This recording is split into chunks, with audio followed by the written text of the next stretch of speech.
So as always, there were some issues with the stream. Now, if you'll give me a second here real quick, guys. There we go. All right. Hi. I meant to start this 5 to 10 minutes ago, but the software didn't want to comply. It's been a while since I've done a stream. Certainly I haven't done a stream here, but the audio seems to be working. Let's see what we can make happen here. Yeah. Cool. There we go. All right. Well, see, I was going to start early. I was just going to go to this. I was going to be like, oh, cool. There's a little screen so that people can, wait. But that's not what happened. So this is now useless. But I still have this going on. So we're going to hold on a second. We're going to let people join in. And yeah.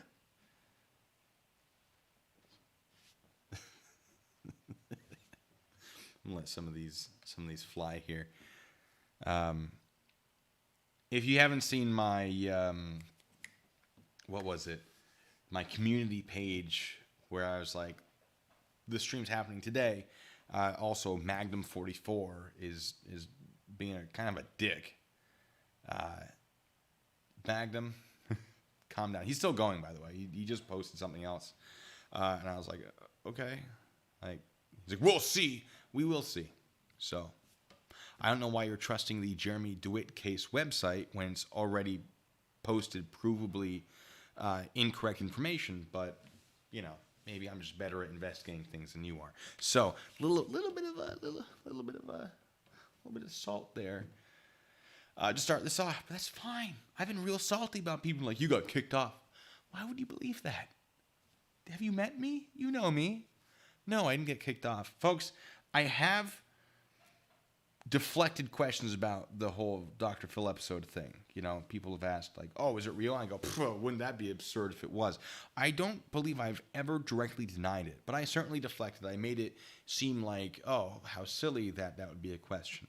But I never denied it. And I kind of had to do that because there was 90 days where I could not talk about the episode. So if I was super vague, then people are going to start asking all these questions about it. And I can't answer them. And if I say, well, I have a contract to not answer them, then obviously it's a thing. So there was a reason for it. I didn't enjoy it, but whatever. I did say I never got kicked off the stage. And I think a lot of people saw, oh, he didn't get kicked off the stage, therefore the episode is real.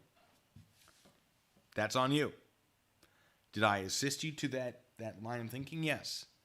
But I never said that those two were directly connected in the way a lot of people think they are.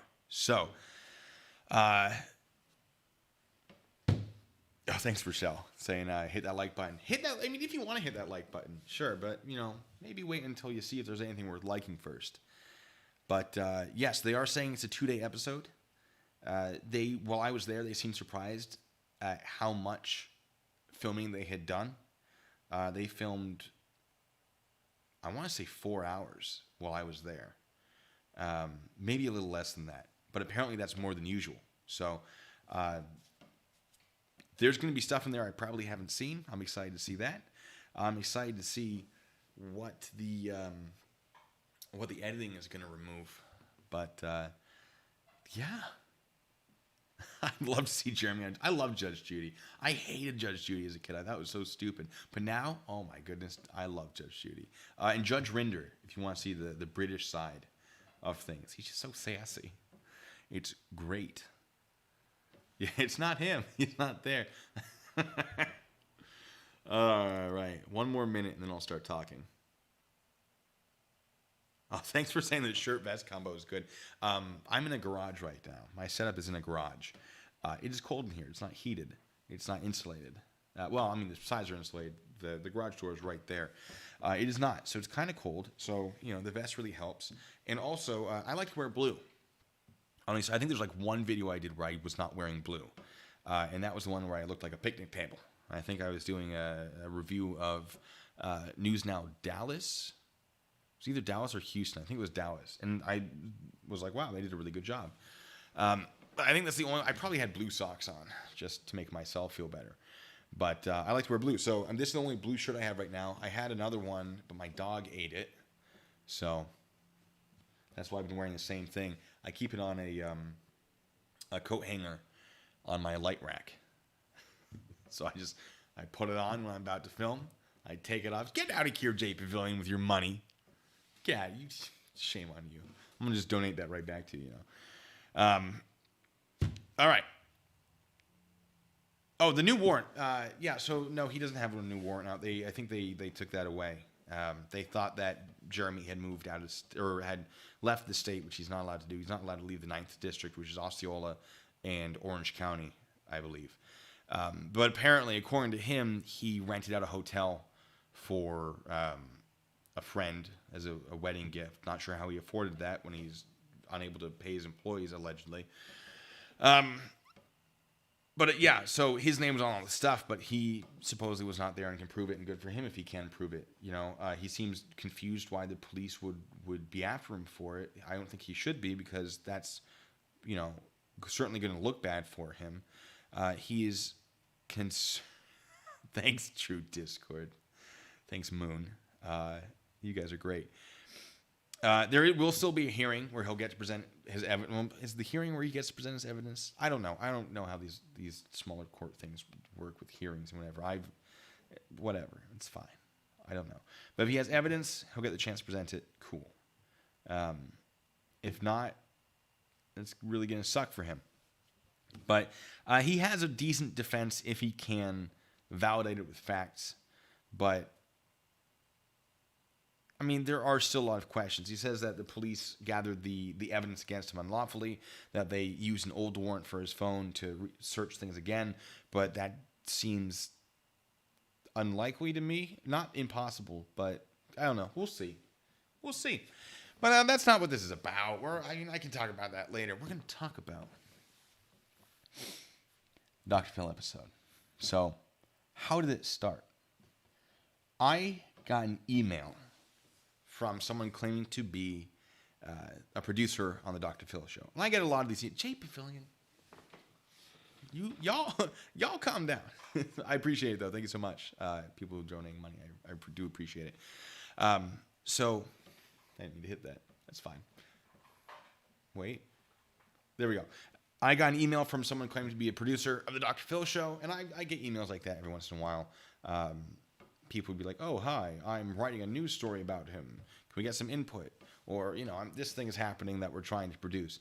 Yeah, no, I'll answer all your questions. Nothing has been produced from any of those emails. This is the only thing that I know of that's actually been produced with information that I have provided. So I get an email, and they're like, hey, can you call us at this number? We have some questions. I'm like, yeah, cool, I'll call you. So I did, and they asked a bunch of questions. I answered a bunch of questions. I said, all right, thanks for your time. Have a nice day. Oh, all right, cool. James donated $2 to ask if the True JDD is suing you and Amir is your lawyer. No. Jeremy DeWitt has, in one of his videos, he made an idle threat. Like, I'm just going to sue all the content creators who are saying I'm a police impersonator.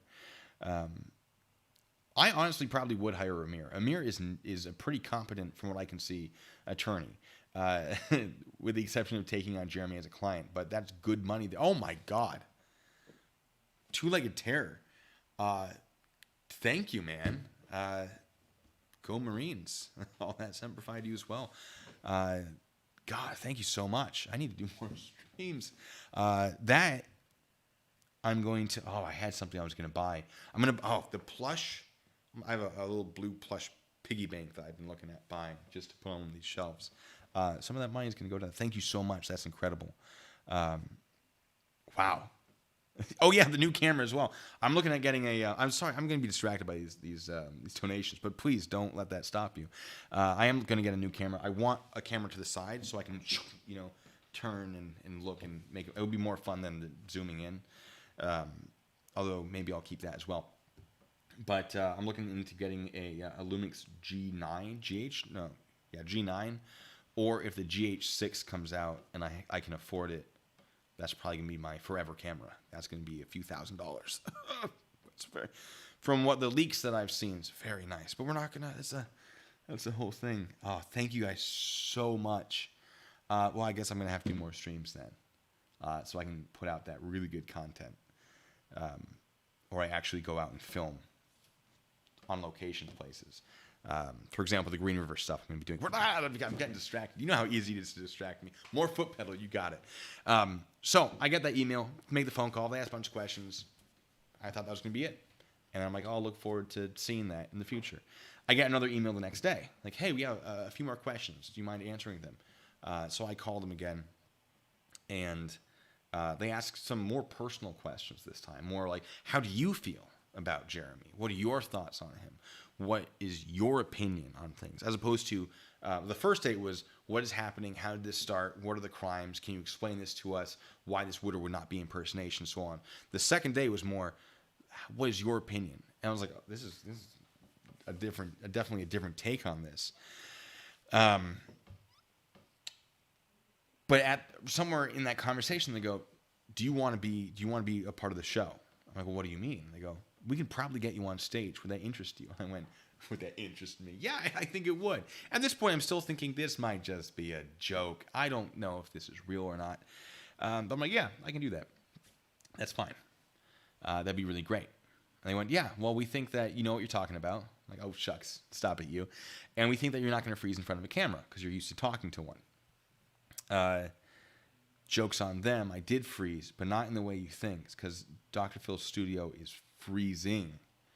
So I was on stage. Like you can probably see me just like, I'm pretty sure I saw my breath a couple times. It is freezing in there, which makes sense because you don't want people sweating, but I'm getting ahead of myself. So they're like, yeah, we can make this happen.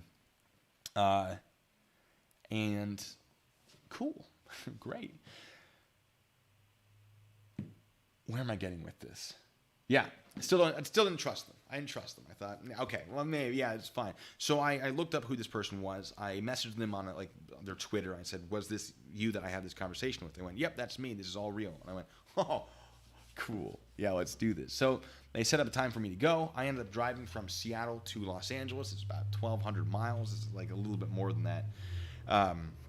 Very long drive, but very lovely. I had a lot of fun doing it. I've never driven that far. I saw that, JP.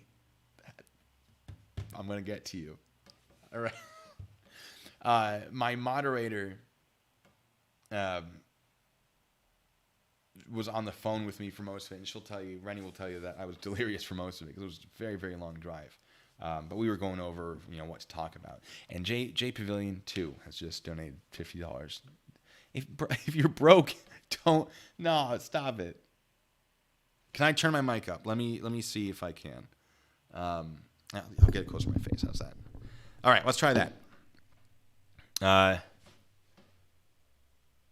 gosh, you guys. Thank you so much for your donations. Oh, my God. Thank you. I'm going to buy more light bulb for my lighting setup. That'll be nice. That way I don't have to fake a lot of... Anyway, it's a whole thing.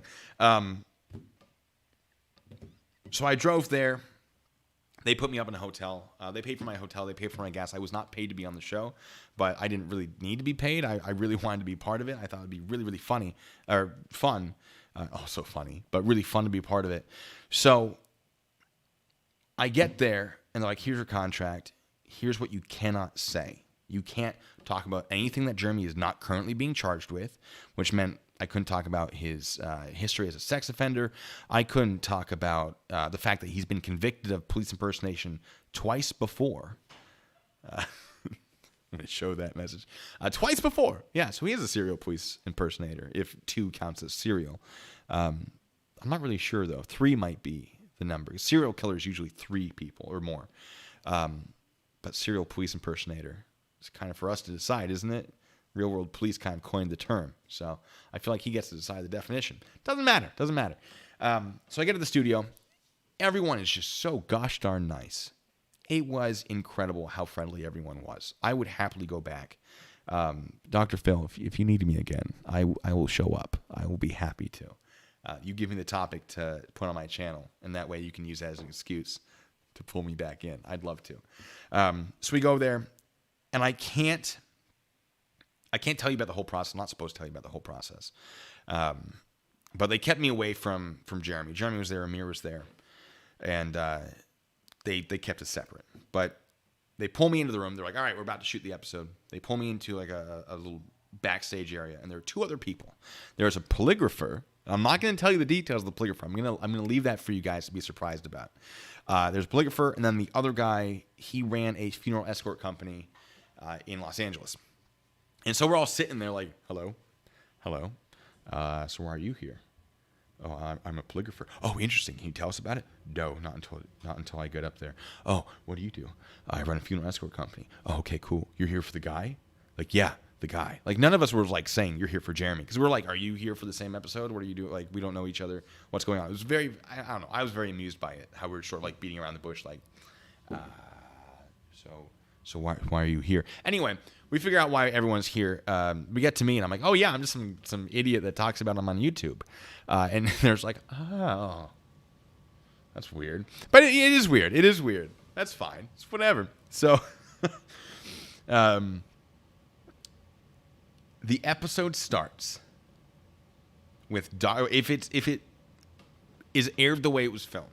It starts with Dr. Phil in like an office with two motorcycles. He goes, folks, you might know that, I love to ride motorcycles. I whatever, so on and so forth about my motorcycle history and so on. I have a guest here to talk to you today who also rides motorcycles, and I'm excited to introduce you to him. I feel like I'm getting to like Mr. Mackey from South Park. Okay. And then he like goes on stage and goes, before we talk about him, I want to play a game with the audience. He had a virtual audience on the screen. He goes, I'm going to show you a series of images, and I want you to tell me. I want you to tell me what you see. Now, I don't know if he's a biker either, McAddicts. I have no idea, but he had two motorcycles there, and he's like, I like bikes, so that's fine. That's fine. So he goes out and he's like, I want to play a game with you guys first before we introduce him. I'm going to show you a series of images. I want you to tell me what you see. And he shows, I think it was 5 images very quickly, like boom, boom, boom, boom. And there's like a postal delivery guy. There's a nurse or a doctor, one of the two. There's a firefighter. I forget the 5th one. But one of them was Jeremy. And I'm backstage just getting all excited because I know the game he's playing. I know this game. I know where this is going. I'm so excited. The other two guys are just like, we don't know enough about this guy to understand this. But I was just, I was so excited.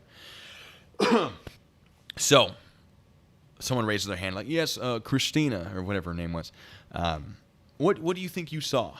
Well, I think I saw a firefighter, and I think I saw some guy who works at the post office, and a doctor.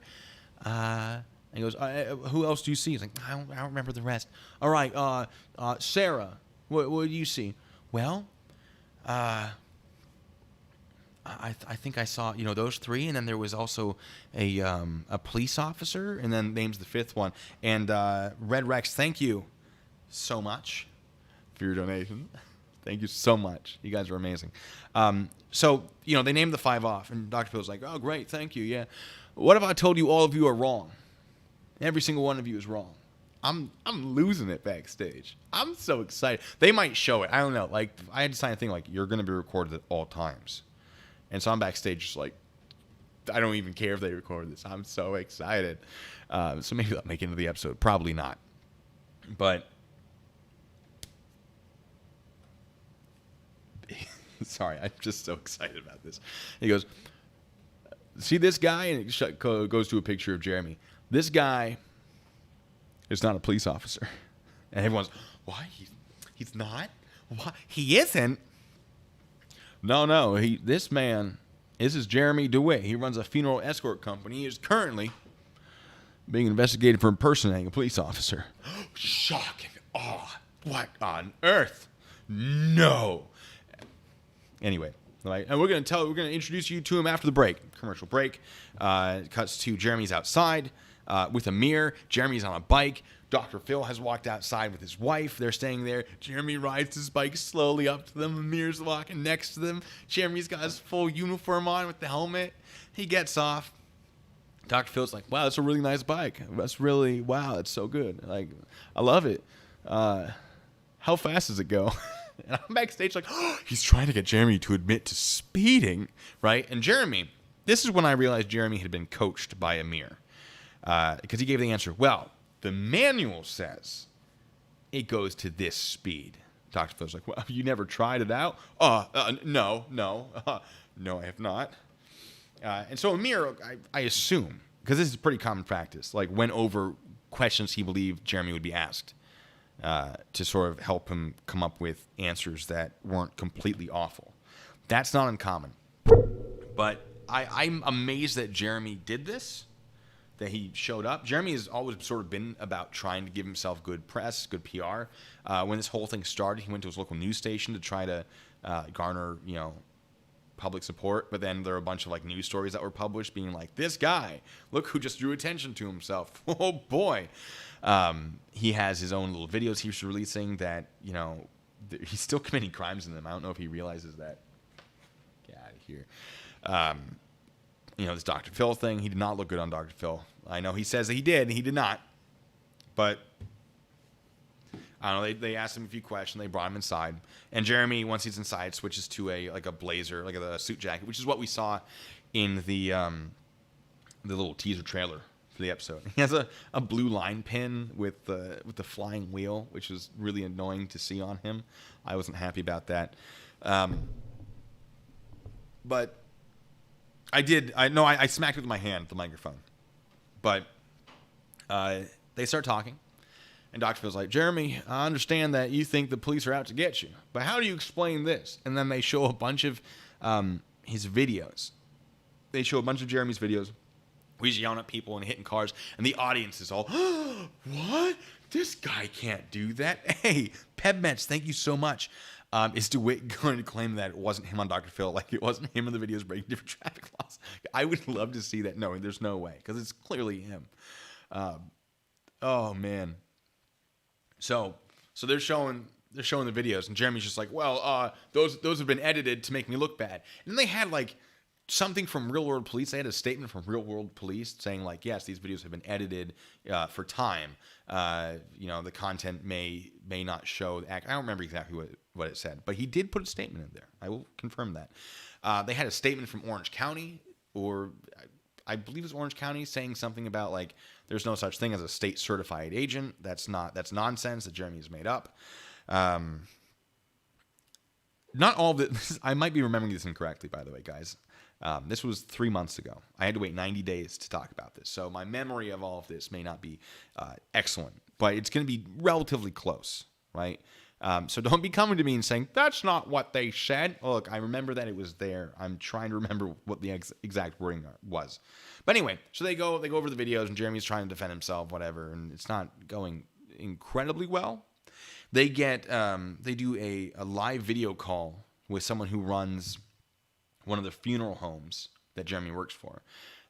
And Dr. Phil's like, so you saw the videos, what do you think? And the woman's like, well, we like Jeremy a lot.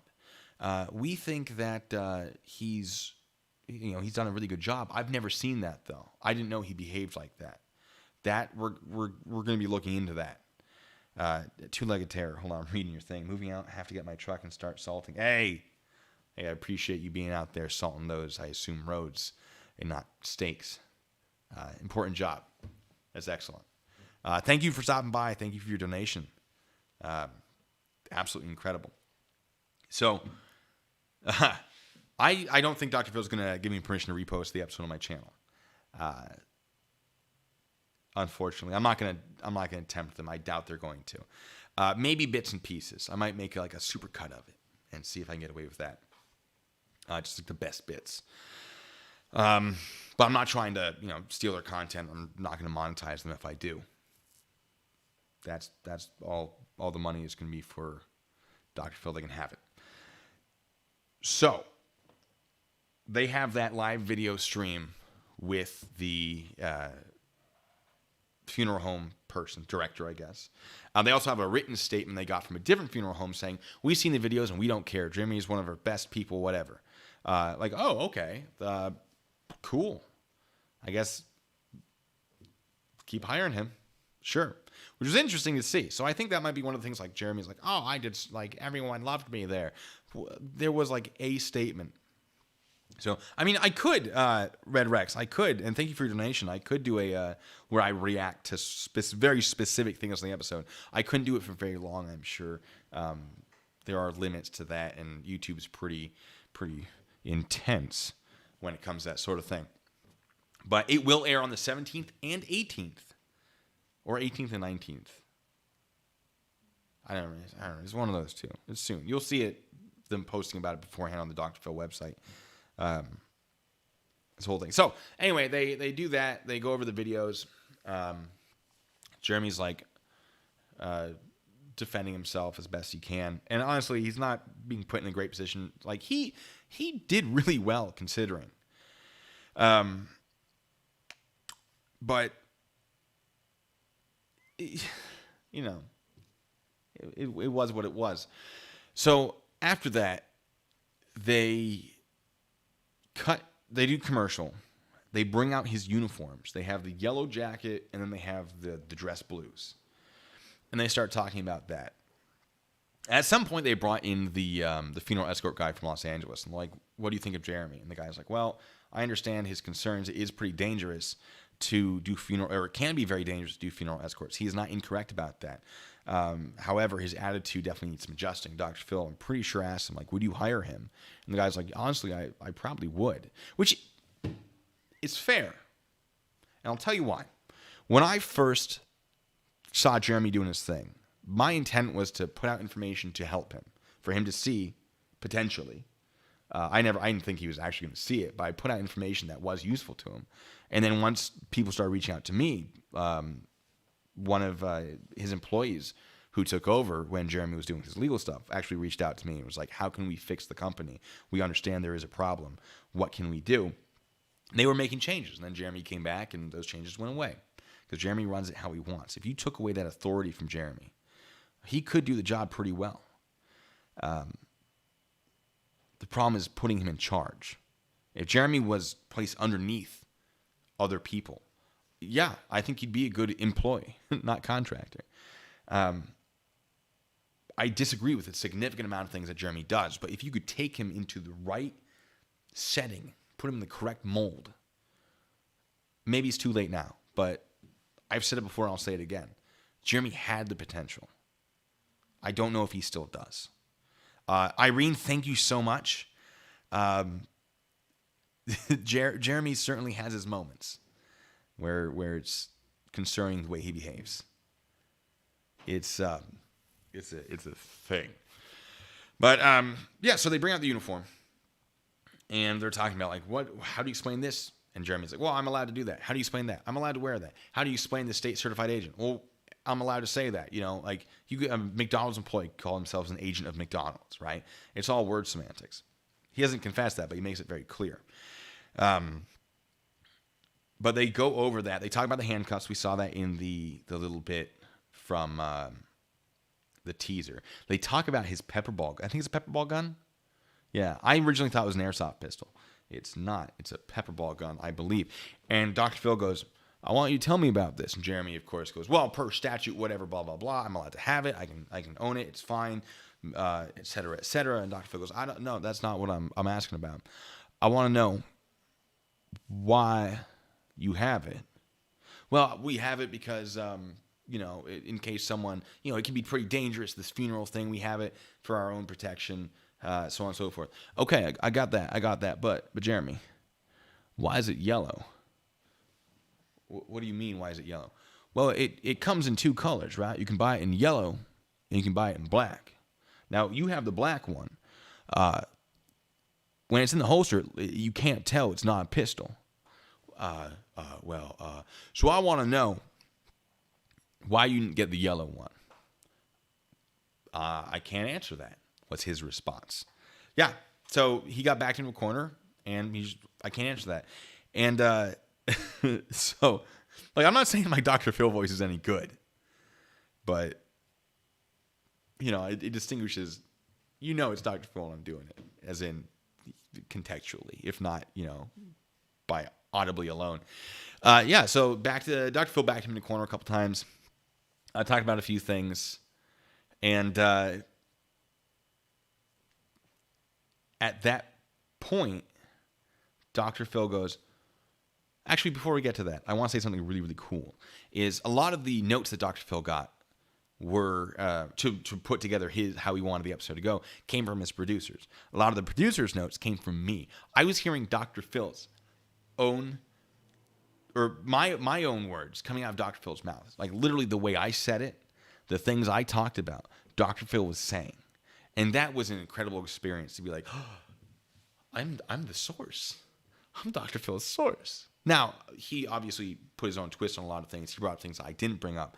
But some of those things were mine, and I recognized them. And it was amazing. And Dr. Phil is a lovely guy. For those of you who have been saying, Dr. Phil is not a real doctor, he has a doctorate, last I checked. That makes him a doctor. He did practice medicine. However, with his talk show, why would he go back to that? He makes more money as a celebrity than he does a doctor. So yes, he let his license to practice expire because he doesn't use it anymore. He's still a doctor. You don't have to like his content. I will put that out there though. Dr. Phil is a doctor. All right.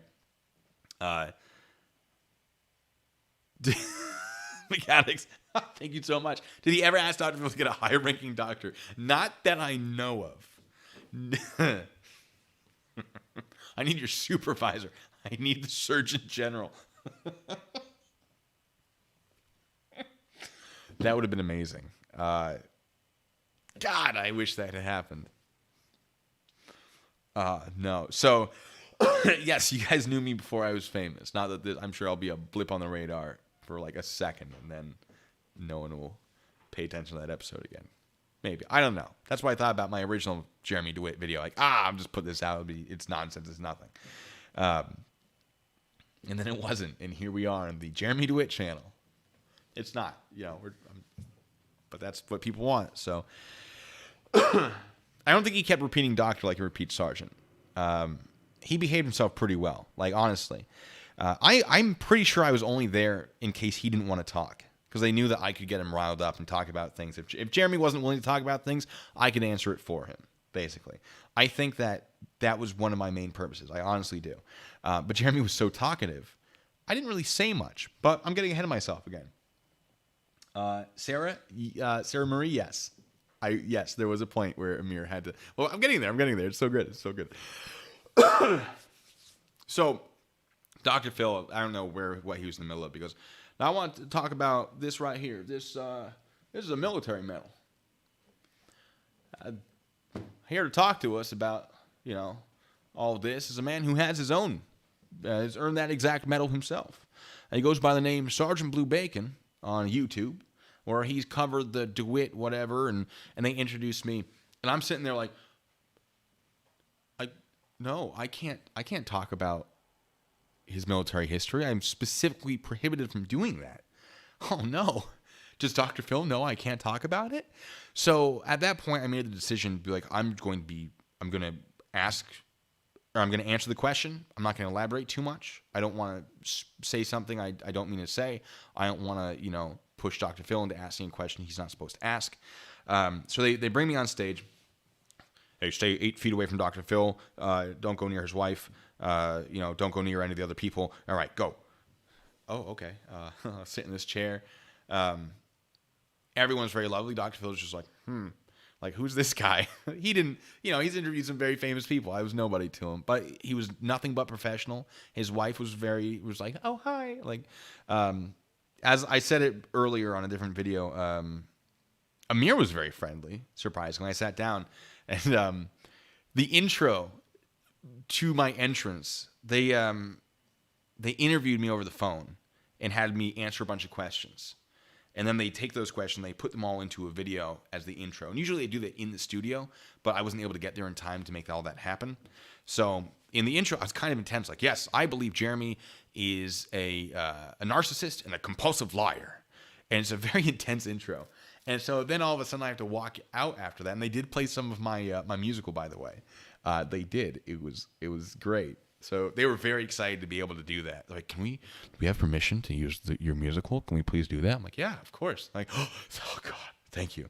They actually asked, they're like, can we use any content that we find on your channel?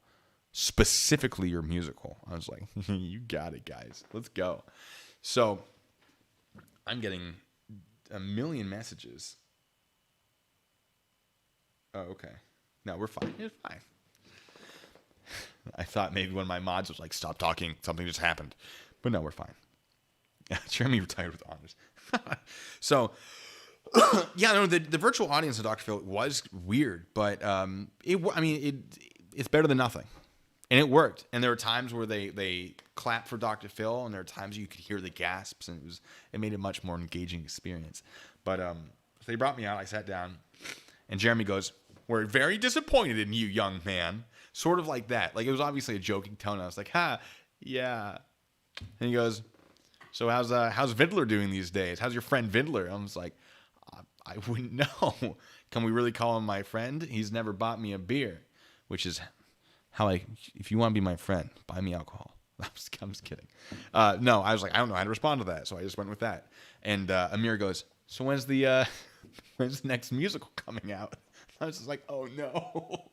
Because when I made that, I expected Jeremy to go to Amir and be like, "Can you believe this? Is that allowed? Can he do that?" Which is why I put the line, "By the way, this isn't slander. All of this is true," in there, specifically because I assumed Jeremy was going to go to Amir about it. So Amir knows about it. They haven't sued me yet. So I'm like, the musical. Yeah, I mean, it will be after the court hearings and it's all over. And they're like, "Oh yeah, that's what we thought." Yeah. And then we started, and Dr. Phil was like, "So, what do you think of these uniforms?" No, he's like, "So how did you get involved in this?" I'm like, "Well, I run this small YouTube channel, and I saw a video on Jeremy, and I thought, oh, that's really fun. What an interesting character." And then another one was put out, and then another one. I was like, "Wow, this is really popular." But there are things that aren't being discussed. And on my channel, I talk about some more complicated issues of law and law enforcement. And I thought this would be a really good, topic to sort of just put some things out that people are not aware of regarding this incident. And then my video exploded. And I've been talking about him ever since and looking into it and doing the research and whatever. And he goes, "Well, what do you do for a living?" And you're going to find out anyway. I'm like, "Well, I'm a private investigator." He goes, "Well, what do you do as a private investigator?" I was like, "I don't really, what do I do?" Because it really varies from case to case. But what did I tell him? I was like, "Well, I find the facts. I get an assignment, and I follow it, see where it goes." I don't remember exactly what I said, but I was just like, I don't know. I figure things out mostly. And he goes, "Well, what do you think about this uniform?" And I go, "Well, I can tell you right now, nothing on that uniform is illegal." Dr. Phil just, "Really?" I'm like, yeah, nothing's illegal. Not an individual piece of it. And Amir and Jeremy are over there like, very subtly, just like, yep, knew it. But then I continue. But the problem is you put all of that together, it becomes a crime. Let me give you an example. If I'm driving down the street and I see a man at the intersection directing traffic, he looks like a police officer, but something's not right. Purple and amber lights, I've never seen that before. What does that mean? So I ask him, "Hey, sir, are you a police officer?" And he goes, "You better figure it out real quick. I'm a state certified agent." Well, I don't know what that means. That certainly doesn't tell me he's not a police officer. In fact, it sort of confirms in my mind that he is one. In Metro State, it must be a state agency, right? For the government. I don't have time. I'm driving. I can't just Google it while he's directing me out of an intersection. So my assumption is going to be, based on the way he dressed, the way he's acting, and his refusal to tell me that he's not a police officer, I'm going to assume, and rightly so, that he is a police officer, and that if I fail to obey his instructions, then I can face criminal charges. That's where it's impersonation, because he looks close enough to a police officer, and he's acting like a police officer, and I'm obeying him because I believe that failure to do so would be a criminal act. That's why it's impersonation. And then, Jeremy's just like, oh. Now he followed it up with something that doesn't sound good. And that's what I've always said on this channel, is the individual pieces are okay. The whole thing is not. And then, of course, I'm frustrated with his use of military icons and the fact that he's claiming to be in the military, but I couldn't bring it up. I wasn't allowed to. So if folks have seen the episode in the future, from when I filmed this, and they go back and they find this, understand that he appears to be committing stolen valor. He is claiming to be a member of the military, and he is gaining employment from it. I have a video that's going to be coming out relatively soon about jobs he has worked that he got because he claimed to be a member of the military, or it was certainly something that aided him in acquiring that job. I will get to the taking on the stage bit. Simply splashy. Simply splashy. There we go. I was not kicked off the stage, but I'll explain what happened, which was nothing. So Dr. Phil was like, oh, okay. And then he goes back to Jeremy, and Jeremy keeps doing his thing. And I was not kicked off the stage. I sat there and listened to it. And again, this is why I think that I was just there in case Jeremy didn't want to talk, because, Dr. Phil already had all the information from me. I said my piece. I feel like I articulated it well. I didn't say much, but I made a very good point in my mind, the point that I've always made. And then Jeremy just kept doing his thing and pissing Dr. Phil off. He was making Dr. Phil mad. But after that, Jeremy was saying like, oh, I never, sped on I don't go too fast on my motorcycle. Dr. Phil's like, I remember seeing a video of you getting to 100 miles per hour. And Jeremy's like, show me the video. Show it to me. No, there isn't. And like 10 minutes go by, and they actually went and they found the video and downloaded it and aired it. And I know that they didn't have it already because they didn't have all the swears censored out of it. All the other ones did. And so they had the video of him going like, let's get to 100. Jeremy's like, well, I didn't actually get to 100. I was just kidding. Like, yeah, but no. But okay. Anyway, but that's like where it started to get heated between him and Dr. Phil. And Dr. Phil was just like losing his patience. And at one point, Jeremy goes, what if it was your beautiful wife who was dead? And I was sitting there just like, oh, God, no. No, you just not say that. His wife was not happy about it. Dr. Phil actually, like there was like a little bit of a recoil. Just like, what? And I, like, the room got colder. The whole sort of atmosphere changed. And it was very clear, like, that was probably the stupidest thing you could have said. Dr. Phil, yeah, I don't know if he cares about his wife, but he certainly attempts to give that appearance. I'm going to assume that he and his wife have a very lovely relationship and they care very much about each other. Maybe that's not true. I don't know them that well or at all. But that's the appearance they give. And it's, I'm sure, important to him that he maintains that appearance. But he says that, and Dr. Phil like looked like he just wanted to backhand. Just oh my, he's like, COVID be damned, I'm going to slap some sense into you, boy. Like I just, it felt that way, and Dr. Phil had to like take a few seconds to regain his composure and be like, what? And Jeremy's like, what if it was your wife? Wouldn't you want us to transport her as safely as possible? Laws be damned, get her where she needs to go and protect her. And Dr. Phil's just like, if my wife was dead, I wouldn't give a damn. I don't remember if he said give a damn, but he's like, I wouldn't care. I would not care. I wouldn't be paying attention to anything but her, to her casket. There'd be nothing else in my mind. And Jeremy's just like, oh, yeah. This was the point where Amir's like grabbing Jeremy's leg like, no. It was amazing. Now, Jay asks, did they ask about the sex offender status? No, because we were only allowed to bring up things. I assume Amir, had to say. Only had to bring up things that he was currently being charged with. Nothing that he had committed and been convicted of prior to what he's going through right now. So, no, we did not bring up his sex offender status. I would have loved to. I would have loved to bring up all sorts of things. Oh, boy, would I. But there were the juiciest bits I wasn't allowed to.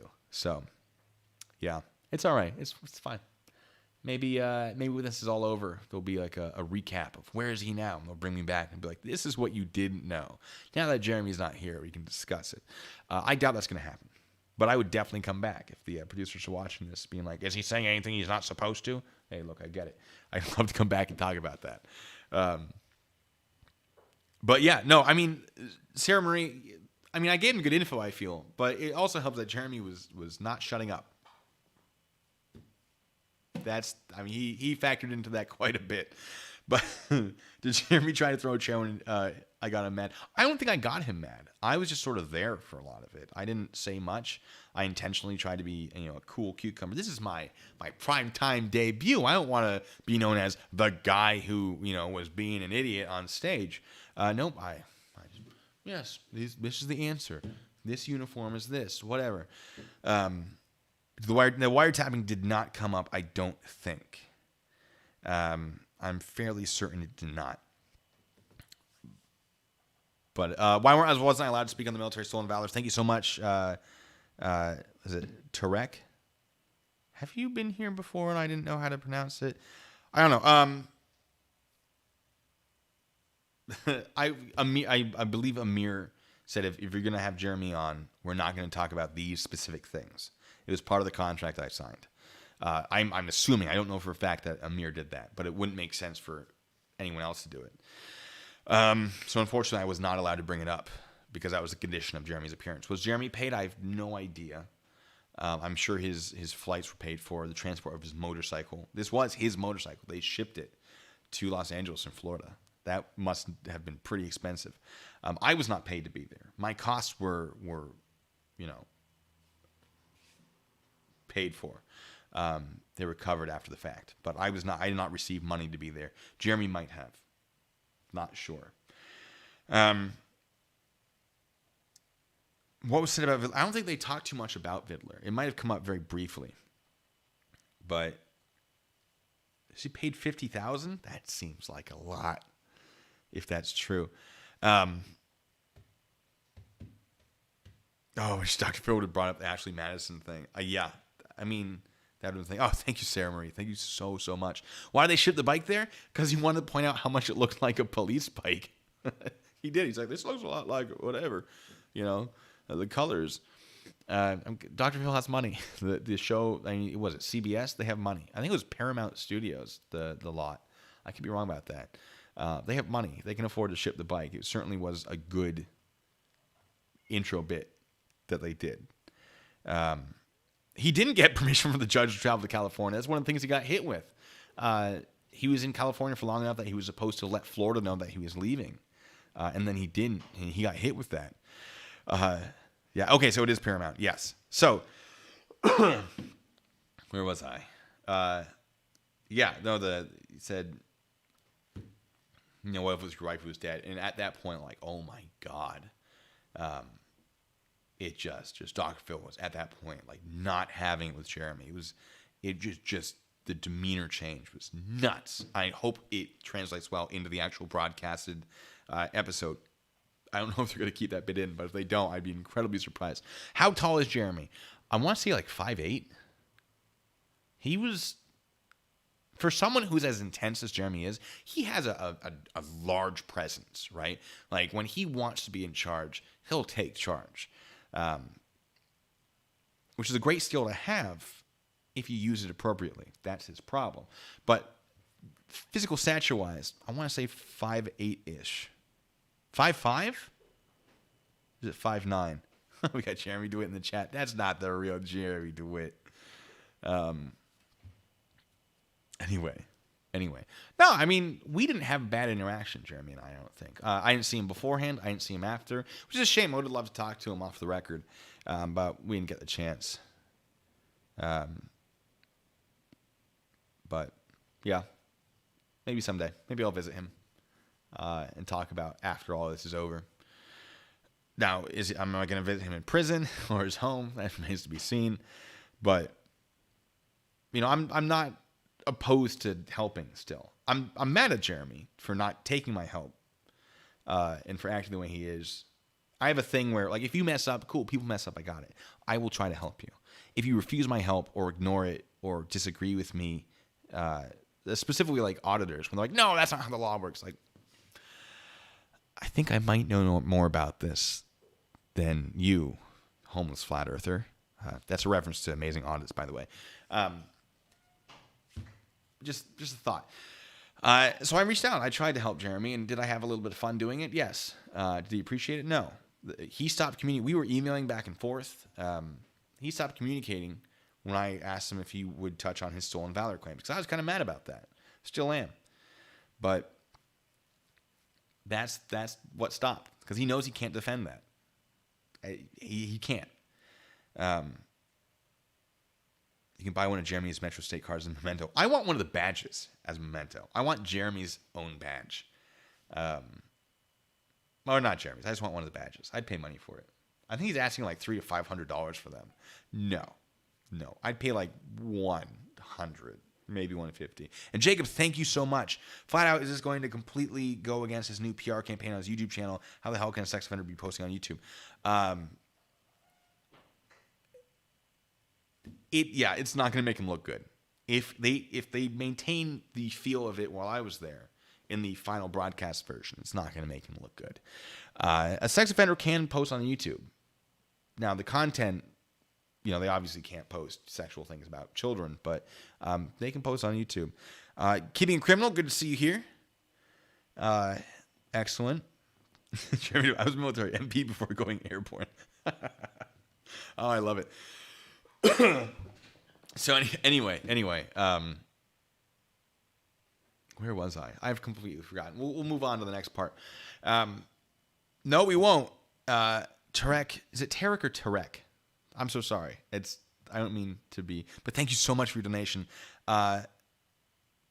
It's amazing audits. I'm probably gonna be releasing a reaction sort of review of Amazing Audits tomorrow or the next day, maybe. Sort of like the auditing the USA video. I found one of Amazing Audits videos, and I just watch it on the screen right there. I have a screen here, by the way, behind the camera, and then I'll use this for other. It's nice. I have two screens. It's great. But I watch it there, and then I pause it, and I'm like, this is not how that works, or this is correct. So that sort of thing. So I will be releasing a video. It's a great video. Oh goodness, it's gonna be great. But that's not what we're talking about today. Getting me distracted. So I can't wait to watch that live stream as well. The last live stream with Amazing Audits was nuts. So, Derek, do I agree that Jeremy DeWitt's impersonating a police officer? Yes, absolutely I do. I think that he meets the elements of it. I don't, maybe not every charge is going to get him, but I think that certainly he's not going to walk away from this. I think some charges are going to be dropped, dismissed, reduced, but not all of them. I think he's going to prison for at least a few years, potentially. Certainly probation for a few years. 100%. Maybe I'll be wrong. And good for him if I'm wrong. I'm not going to beat myself up. I'm not going to beat him up about it. I'm not going to be, like, Orange County, what are you doing? But okay, cool. That's the court system. They tried. So I'm sitting there. I'm still not kicked off stage at this point, by the way.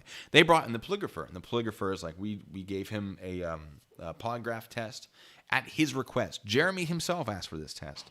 And Dr. Phil's like, we told him that it might not be, it usually doesn't end well, might not be a good idea. But Jeremy insisted. And they brought this guy on. Jeremy, like during one of the commercial breaks, like, this guy is a professional. He's great. You should keep him. Which also didn't go over well because the guy Dr. Phil usually used died. So like, hey, this guy, new guy's great. Like, hey, read the room, guy. I don't know. Man, it's fair that Jeremy wouldn't know that. I looked it up afterwards. Like, doesn't he usually have a guy? He did. Rest in peace, stranger, whose name I don't know. I'm not going to tell you the results of that. I'm going to let you watch that video and find out the episode. That's keeping my lips sealed. But the polygrapher and I left the stage at the same time. It was, all right, this section with you guys on stage is over. Moving on to the next section. If you'll follow me, here are your masks to put back on, and we'll bring you to the backstage, and then you guys can go be tourists in LA. Have a nice day. Right? It was pretty standard stuff. Like, okay, this section is over. Right? During commercial breaks, they'd swap out what was on stage, what the topics were, who was there, and it just happened that was a thing. Hey, thank you so much. Good evening to you, too, and thank you for your donation. You guys are amazing. Oh, my goodness. It's so great. I keep forgetting I have these foot pedals. I'm so engrossed in my own story. Thank you so much. KG1AES. I never figured out how to... It's good to see you again, though. I know you're a common name, face thing around here. I think so. I'm going to say that one day, and they're like, I've never seen you before. What are you talking about? Yeah. So I couldn't, for those of you who are just joining in, I could not bring up any of the past crimes Jeremy had been convicted of, which very much limited me. It was only the topic at hand. And if this episode blows up and becomes super like the Catch Me Outside girl thing did, they might do more on it, or more in depth look into Jeremy DeWitt. Maybe, I don't know. But other people might start picking this up. You know, we might see more of that. And maybe I'll show up on who knows what. I'd love to. I really would. It's a whole thing. Sorry, I'm reading the chat real quick. My nose itches. Sorry about that. It's because someone's thinking about me. I think that's how the phrase goes. The employee getting busted for the open carry. I don't know too much about that, actually. Actually, I do. He had a security license, and Jeremy's like, well, he's a security license, so he can carry a weapon. No, he can carry a weapon as a security guard when working for a security company in certain conditions. Like, Jeremy's not a security company. He can't... JP! Thank you so much. You got to save that money. All right, I'll read it, though. Jeremy has stopped responding to me for the movie. He needs to respond to the movie request because I'm so ready for that. Yeah, J Pavilion 2 has been looking at the idea of making a movie about Jeremy DeWitt, which I am fully on board for, and he has my full support. Anything he needs. I'm there. I have Vet 357 says Jeremy has blocked me for posting comments on his YouTube channel. I want to know if he's blocked me. Preemptively. I don't think I've posted on his channel. But I didn't meet Jennifer, actually. Yeah, there was the claim that she was there. I did not meet her. I didn't see her. I didn't know she was there. All I knew was Amir and Jeremy. That's it. That's all I knew. So, new charges that stem from the sex offenses. Why couldn't that be brought up? Because presumably Amir said, don't bring them up. The sex offender charges had not come up yet. His newest sex offender charges came up for failing to register because of that episode, because he left for California and didn't tell anyone. His old stuff that he was convicted for, I was only allowed to talk about, and everyone on the show was only allowed to talk about the stuff that he was currently being charged with, nothing that he'd been charged with in the past. Riddler would be played by Bruce Willis. I'd pay to see that. I'd spend $14 in a movie theater, grab a popcorn. Hey, thank you so... Tariq? Motor 1 must happen. I'm sorry if I'm so... You don't have to donate to correct me. I'm so sorry. That's a great question, Kate, though. Why he told Tampa PD that he's a former Orlando police officer and a major in the Army. Great question. Again, I think that comes back to his compulsive lying. I think he has a compulsion. How unfortunate, but it's thing. Are any movie theaters open during the pandemic? There depends on where you are. When I was in Washington, D.C. to quell the insurrection that never happened, there was a movie theater open near me. I was very surprised. Around here, though, I'm pretty sure there aren't. Seattle's been very, very strict about that, which is fair. Seattle's a city. I would expect cities to be pretty strict. Corporal Ramsey asked the same question, but he didn't answer. Yeah, Jeremy's not going to answer questions he knows he can't win, or he thinks he can't spin. Some good lyrics right there. Someone write that down, because I'm going to do a rap video about Jeremy. I already have some great lyrics. Jeremy won't answer questions that he knows he can't win or he knows he can't spin. I can make that into a lyric. It's fine. Someone write that down for me. 50 Cent. Was that the name we agreed on for my rapper name? It's so good. You guys are great. I love having you guys here. I love doing live streams. They're so unorganized sometimes, but they're so much fun because I love dealing with this. I say dealing with as if it's like a chore. No, this interaction is great. And I keep forgetting I have these foot pedals. It's a whole thing. Yeah, I know. I'm starting to lose my mind being down here, which is another reason I like doing these live streams, is because it feels like I'm actually interacting with human beings again. Epic rap battle. Blue Bacon versus Motor 1. That would be, oh boy, that would be so good. Epic rap battles of history. If you're still doing your thing, I'm there. I'm in. JP, another thing too is that I will make the movie for free for everyone. I've invested more than a couple grand for the movie. I just need Jeremy to give me the okay. I mean, we can do it without him, right? Let's get the police officer involved. Like Jeremy doesn't want to talk about it, so let's only get one side of the story. That's his chance. But yeah, I'd love to have a real interview with Jeremy. You guys saw mine; it was garbage, but it had to be. He wouldn't do it unless I told him what questions were going to be asked first, and he had the chance to, take out the ones he didn't want. I was trying to build rapport for future interviews, but it didn't work because after I asked him about, said, let's do another interview. I want to talk to you about Stolen Valor. He just stopped talking to me. So I was hoping to do a series. The only reason I have 3 of them, I actually have enough for 4. I have to find that audio content again. It got, the audio got just like destroyed, and I had to piece it back together. This was like an hour and 20 minutes of audio that got broken into 5-second chunks with just randomized strings of characters for the names. So it's the world's worst puzzle. That's why I released it in 3 parts, because it was so much work to put back together. 50 cent. That's good. That's good. Yeah. So I think JP, you don't have to do these. I'll just say what you're saying. I'll repeat it. You don't have to donate. Hey, we're in this together, man. But I appreciate it so much. You guys are so incredible. Oh my God, you guys! I can't express how thankful I am for you being here. But let's keep going. So yeah, both of us left the stage. We were not kicked off. It was just, all right, this section's over, or this segment's over. I don't know what happened next. There's going to be parts of this Dr. Phil episode that I have not seen. I'm very excited about that. I have no idea what happened afterwards. But everyone is still very friendly to us. Everyone was just such a delight. Like, give everyone a pay raise, whoever's in charge of all of that. Because, like, give yourself a pay raise, whoever's in charge of payroll, because you guys were incredible. Just thank you so much. And I do want to say to their credit, I did ask them, like, do you want me to get Jeremy riled up? Because I can do that. Are we looking for like a Jerry Springer type thing? And they went, just be yourself. And I respect that. That's exactly, yes. And not that I wouldn't have done it if you said, oh yeah, if you can do it, do it. I would have been happy to do it. I was a little bit disappointed that they didn't want me to. But honestly, like, that's way better. I'm so glad that was the response. But that's the extent of it. I stayed one more night in LA. I did that live stream at some point, and I went home. So what I'm gonna do, and this might be a bad idea, I'm gonna open up my Discord audio chat.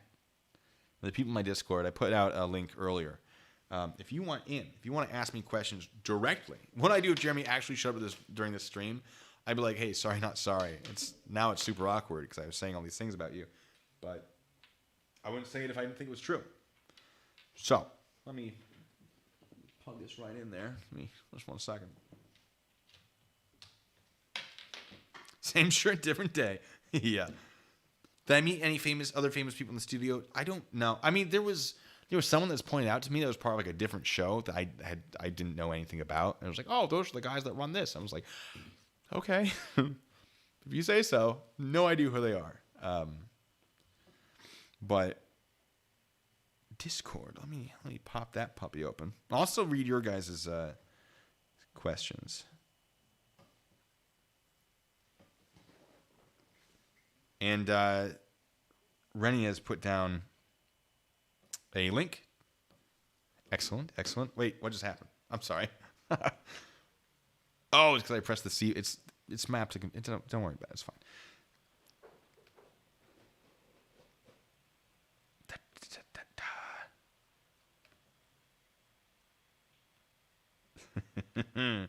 All right.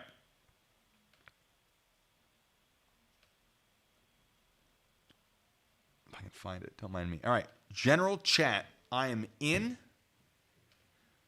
The audio is up. You guys are going to have to tell me if the audio is any good. But come join me in the general voice channel, those of you in the Discord. There's a bit of a delay. Moon, come on in here. I know you want to be a part of this. And I'll just keep reading your your questions until then. Hey, James, thank you so much. Is it true that Jay Pavilion was also there? He was not, unfortunately. Next time, hopefully they bring him in. Oh, there's somebody. The great moon. And guys, tell me if the audio is, how it needs mixing, because I can't tell. You sound fine. All right, good. So, what are your questions? Do you think? Also, I don't think you can hear me on stream. I'm very quiet on stream. Okay, let me turn that up then. Yeah, no, I'm fixing it right now. Because I can't tell. All right, say something. Okay, it's me, that's, Moon, that's the best. way loud. All right, there we go. Moon. All right. So, did they because I know we were talking about it earlier. Did they explicitly say that like you couldn't hang out with DeWitt after the show? In the show, or did you just not get a chance? I just didn't get a chance. They just said, all right, segment's over. We're going to keep him here. We're going to keep talking to him. You guys have fun. And I was like, I think we're getting some feedback. I just didn't get a chance. They just said, all right, segment's over. We're going to keep him here. We're going to keep talking to him. You guys have fun. And I was like, okay. Well, I'm going to keep talking. I'm going to delay. So. You're good. Hey, Sarah, you got some echo going on there. Yeah, there is a bit of an echo. It's a bit of an okay. Well, I'm going to keep talking. All right. All right. So I just didn't get a chance to talk to him. I'm gonna go ahead and Here we go. I didn't get a chance to talk to him, unfortunately. No. I would have. I would have been happy to. It's just that they kept going, and they're like, all right, all participants on the stage, this way, please. So. Oh, sweet Jesus. Okay, so Jeremy Pavilion has joined the chat. Wait, before we get into that, Jay, is this a Kevlar stab vest? I actually do. When I was an investigator, I actually used to wear this over my second chance vest, the sort of more hidden vest. I had stab plates in it, which is nice because I hated the stab plate because the stab plate's very bulky, and I wear this over it. Kept me warm on the night shifts, and no one's gonna assume the guy in the sweater vest is gonna is tough. Like, oh, who's this guy? And I always was like, I'm ready to beat someone down. Like, oh yeah, and then I'm gonna tell everyone it was the guy in the sweater vest that did it. Like, come at me, but no one ever did, which is a good thing. But yeah, no, I used to wear this on shift when I was doing investigations. But yeah. All right. Anyway, keep going, folks. I was ushered. Sean, I was ushered out in the sense like as everyone else is ushered out, because the portion of me being there was over. There was no reason to keep us on stage anymore. Live chat. What's that? Oh yeah. I'm talking to the chat. If someone can put a link in the chat for anyone who's still here. But yeah, ask your questions, folks. Hey, Blue, I got one for you. Yes. So there was a lot of discussion that this episode was not going to get aired. What changed? I don't know. We were wondering that as well. Like, when is it? Usually the Dr. Phil episodes don't take that long. It's like a 2-week turnaround maybe. And everything you see on the show is pretty much happening live. And you'll probably see me in the episode looking around like, oh, that's a nice camera. Oh, look at that setup. Oh, that's how they do that, right? I'm trying to be subtle about it, but I'm pretty sure I looked directly into a couple cameras. Like, oh, look at that that stabilizer vest thing. Like, anyway, there's a lot of really cool stuff. So, I mean, there's not that much editing that has to happen. They just like cut it down for time or whatever. I guess. But like everything you're seeing in the episode, all the images, the videos, the whatever, that's actually happening. They're cutting to everything as if they're airing it live for the most part. The only thing that isn't accurate is the commercial breaks. They're not very long. It's just, all right, cut to commercial, change out the scene, go. Right? And Dr. Phil, I think, has an earpiece that, like, they'll tell him things. And sometimes he's reading a teleprompter. Sometimes he's just winging it. As a whole thing. So you'll see me looking, it's like, this is really cool. Because I'm very much interested in all that setup. I love... fancy camera equipment for like stabilized, run and gun type shooting. I have a light bar up there with Parcan like theater lighting. I got a lot of the foot pedal. I got the idea for the foot pedal on Dr. Phil. So we were surprised that it took that long. And I think maybe they were just waiting to see if they got renewed for the 20th season. We thought maybe they were going to wait until the case was actually over.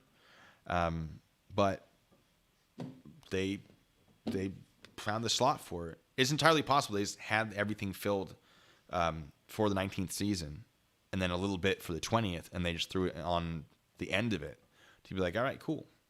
Now we've got a 20th season. I got another one for you. Yeah. So Jer Bear's really stepped up his social media game. Jer What do Bear. you think about all that? I think he's playing a game that's he shouldn't be playing. I'm not saying he's wrong. It makes sense, but every time he's reached out to try to, for PR, to try to become like a publicly known figure and establish that the police are out to get him, it has backfired on him every single time. I don't think this is going to be any different. I think a lot of the people in the comment section are people that have been paid to comment, not necessarily all of them. I think he does have some fans that are like, yeah, good for you. But it seems a little transparent in what he's trying to do. And ultimately, good PR is probably not going to be what's going to save him, because there's going to be a law introduced in a court of law to an impartial jury. The jury is expected to be impartial. So when they're on the jury and they're asked as part of the jury selection process, do you know who Jeremy DeWitt is? And they go, oh, yeah, no, he's great. Or, oh, I hate him. They're not going to be part of that jury anymore. They're out. So I don't think this PR thing makes that much sense.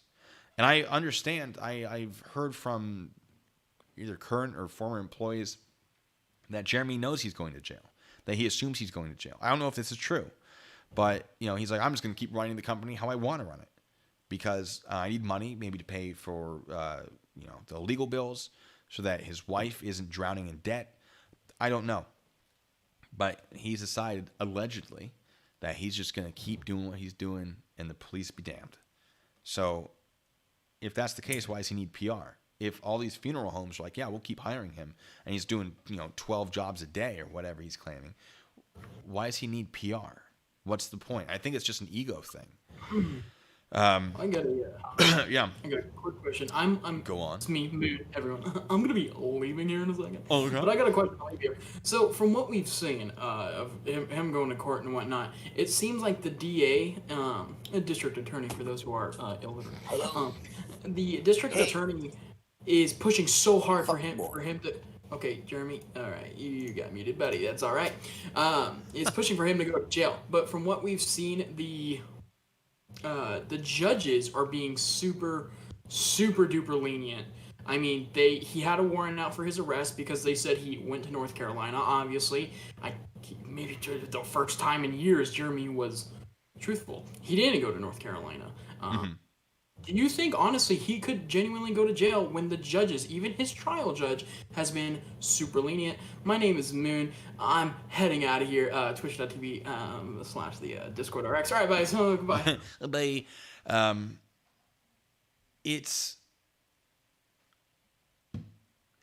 mean, the leniency of the judges. I think COVID has been his best friend in all of this. And other people have said this as well. COVID has been Jeremy's best friend. That has been, I think, the cause of a lot of leniency.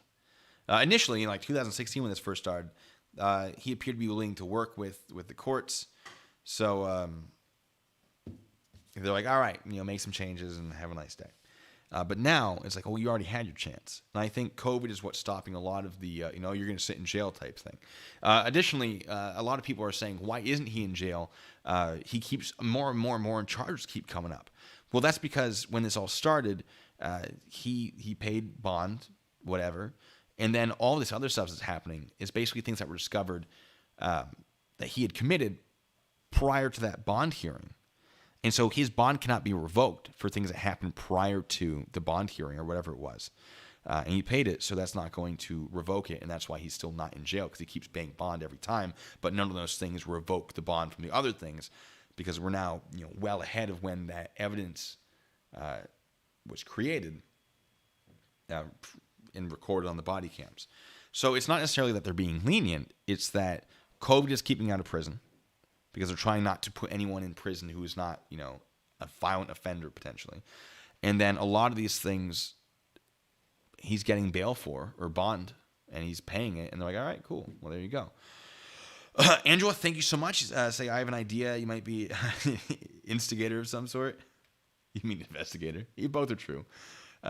Jacob, thank you so much. They did Dimwit have his body cam on during the episode? No. Red Rex says FHP legal vetted him. That's his claim. Apparently they did not. I think they actually submitted a statement, if I remember correctly, saying like, no, we've never approved that, what he's claiming. But yeah, that I think they answered the question of why are they going to be leaning on him. I think it's these small things, but it's all building up so much that this is going to hit him like a ton of bricks. I assume, and maybe I'm wrong. If I'm wrong, I'm wrong.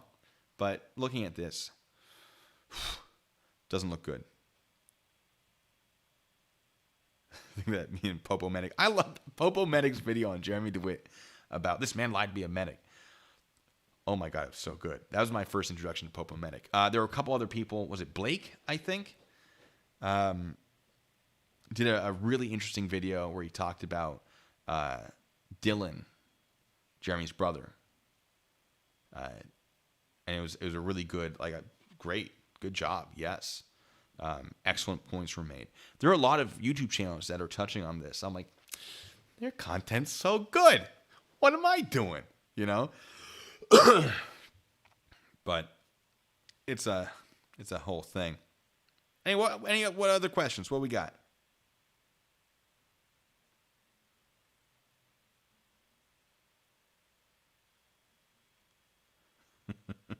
B says, I'm getting back to JD because I lost my rating from getting my ass kicked from the riots.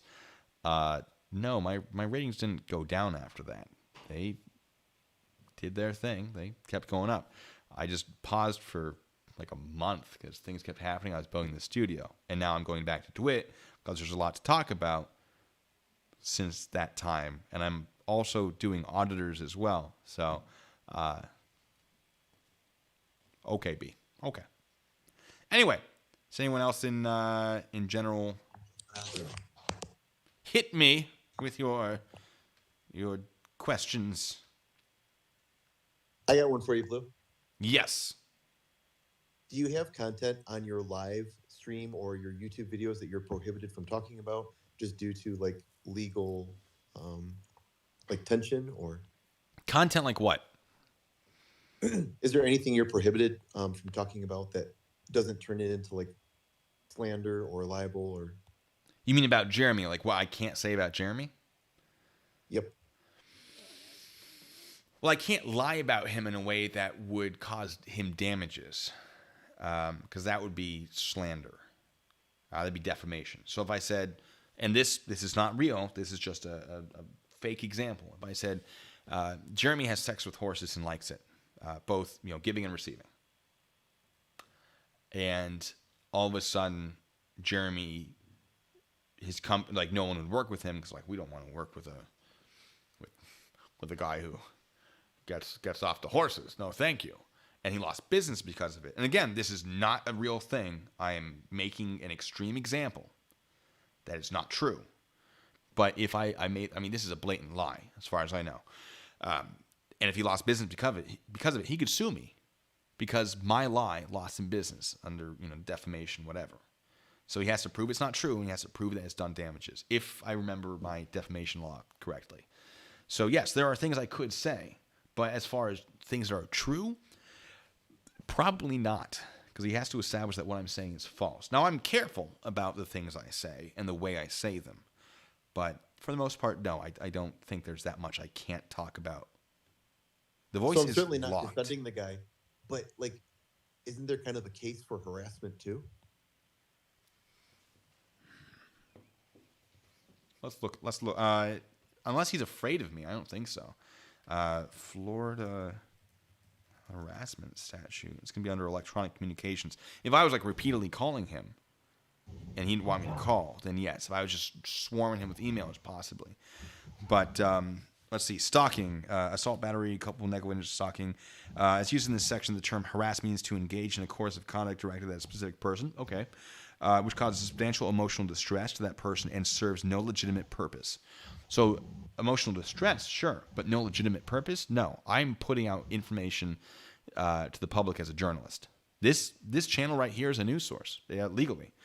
And this stuff is being put out to the public, not only to educate them about the laws that are being violated, but to also teach them about Jeremy DeWitt and who he is, right? If you encounter this guy, it is important for you to know what he's actually doing and that he's not a police officer.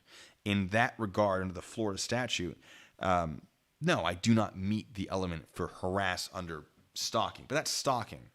Cyber stalk means to engage in the course of conduct to communicate or to cause to be communicated words, images, or languages by or through the use of electronic mail or electronic communications directed at a specific person.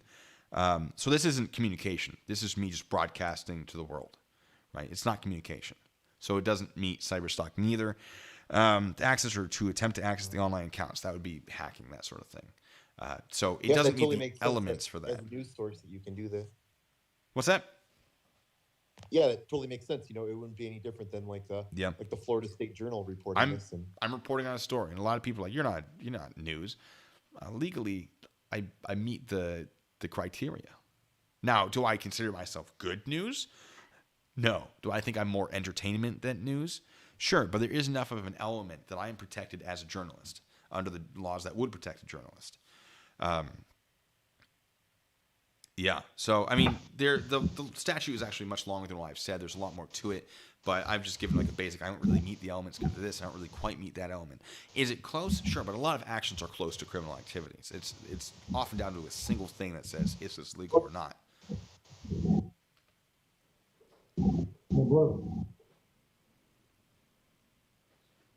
Yeah, anyone can be news thanks to YouTube.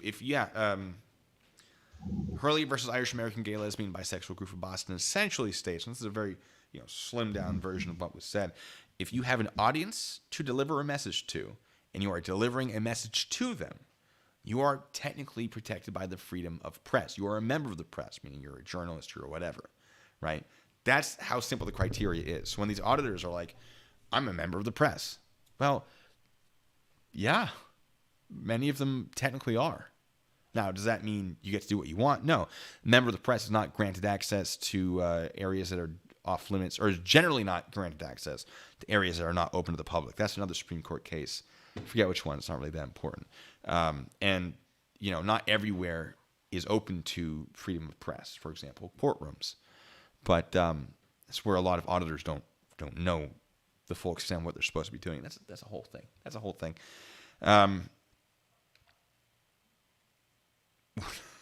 Your comments.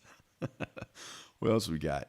I'm seeing that the chat is okay. So Rennie's fixing the block thing. What other questions do we have? What did I tell you guys about that you want to know? I might have a question. Hit me with it. All right. So my question is, what is your reaction that Jeremy DeWitt is receiving all of the support on his actual YouTube channel with all the nice and lovely comments? I want to know what's your reaction to that, and if you got any opinion about that. I think some are close personal friends, some are employees, for current or former. I think some are paid to be there, and I think some genuinely, words are hard, genuinely do support him. I don't pay for any of my comments. And you can see if you go to my comment sections, there's a lot of, oh boy, is there a lot of nonsense. His does not have any nonsense. He deletes anything that is bad. Or whoever he's paying to do it, if he's paying someone, deletes anything that is bad. It is an obscure ruling, James. Sorry, I got distracted by an interesting comment. I honestly don't think all of them are legitimate. Or, yeah, I mean, the amount of comments he gets versus the amount of views he gets, and how many of those are positive, seems odd. Now, I do get some pretty negative stuff about my coverage of Jeremy, and I assume those are real people, not people who are being paid. But I have a lot of people that don't like me because I target groups that I know are not going to appreciate the truths that I'm presenting to them. First Amendment auditors, sovereign citizens, and there are people out there that I've corrected that didn't appreciate it, who will basically say I'm wrong about anything just because I post it. So, Jacob... Oh, thank you. Jacob says, I wish Chicago would open up the charges again so he could be extradited to my correctional facility. We know what would happen to Jeremy by actual hardened thugs. Sexual predators would be well. That's something we've talked about a lot. It's like, what's going to happen to him? There are a lot of jokes about him impersonating a warden or a whole thing. I'm surprised they didn't fall. I think Orange County is like, hey, don't Don't take them away from us. We already have so many charges. And Chicago's like, all right, fine. I did have someone reach out to me and say, if you pay me $500, I will give you the video of Jeremy throwing those chairs. And I was like, I don't.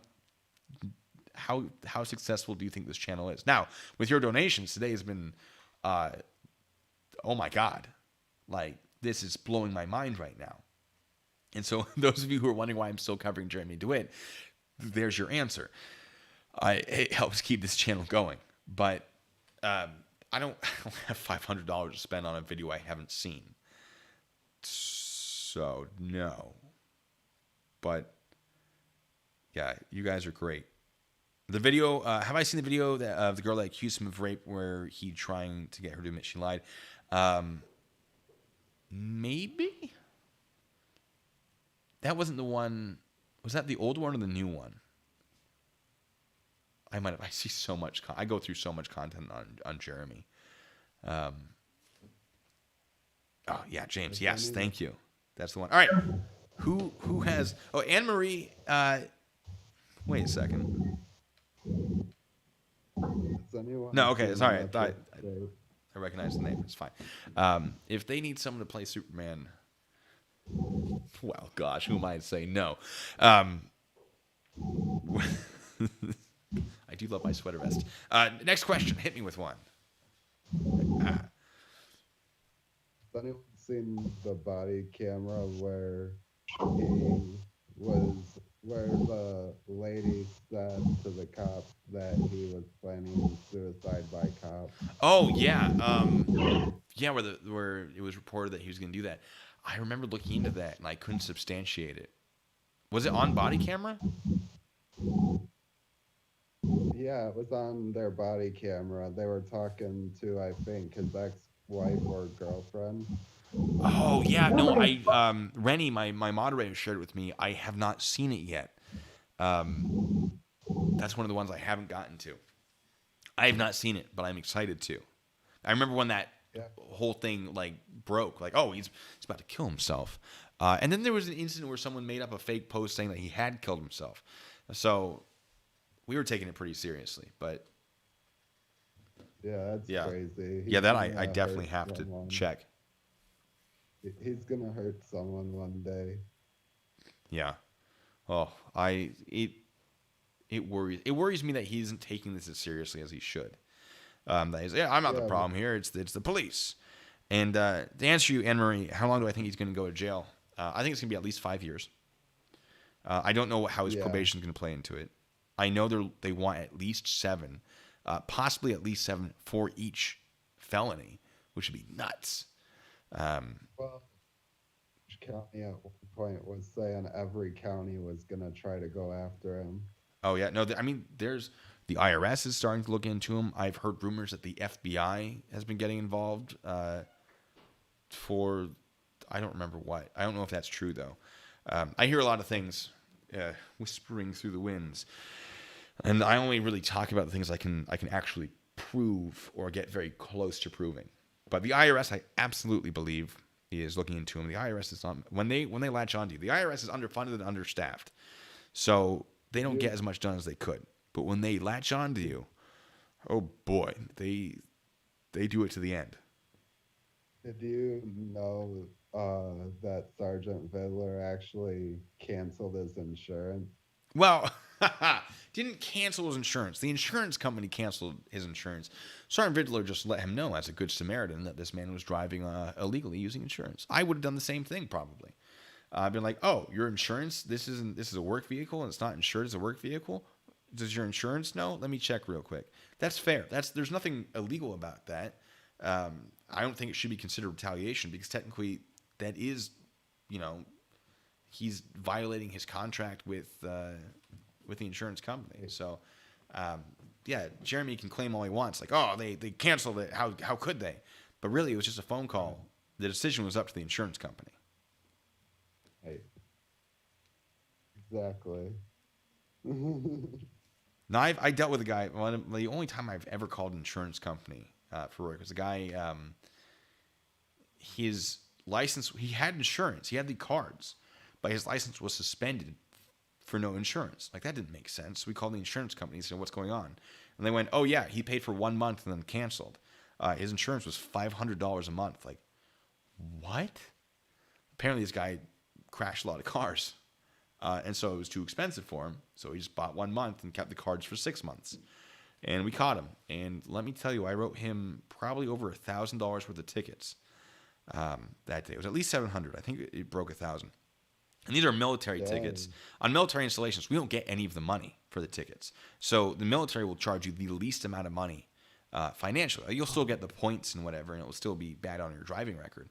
But we don't benefit from any of the money. So we charge the minimum amount. Really, it just covers processing. For him to have racked up that many tickets, and he was an absolute. He was not. He deserved it. His whole demeanor deserved it. And I was like, all right, you made it worth my time. I'll write these tickets. And all of them were perfectly valid. No, I think he didn't have an ID. He didn't have a registration. He was falsifying his insurance. There were so many things when we caught him. Oh, it was nuts. But anyway, that's a whole different story. Yeah. Do I ever miss being in uniform? I still wear my uniform from time to time, actually. I have part of it right there. I'm still in the National Guard, so I throw this puppy on for National Guard stuff. War in D.C., the whole thing. Do I miss wearing my police uniform? Yes, I miss doing police stuff. I've never applied to a civilian agency. I like the job I have. I'm looking at it through rose-colored glasses. Being a police officer is a very difficult and very mentally taxing job. I loved it while I did it. But I have a lot more fun with the freedom to do this channel, with the freedom of my current job. I think it's a better fit. Do I miss it? Absolutely. Would I love to be like a consultant to a police agency and be more involved? Oh my God, that's the dream. But that's just not where I am. So, yeah. More musicals, Jay. You're right. More musicals. There's going to be at least one more. Probably. I don't know when. This is a little off topic, but have you heard of Patty Mayo on YouTube? I have. I enjoyed him for like the first 3 videos until I went, this isn't right, and looked it up and found out that he's not real. His stuff is great. His content is great. But he is not a real Bonds anything or real police officer. Well, I'll update you a little bit. I did see all his fake videos, but now he's releasing actual body cam footages showing real events. Oh, that's good. Yeah, I'd watch that.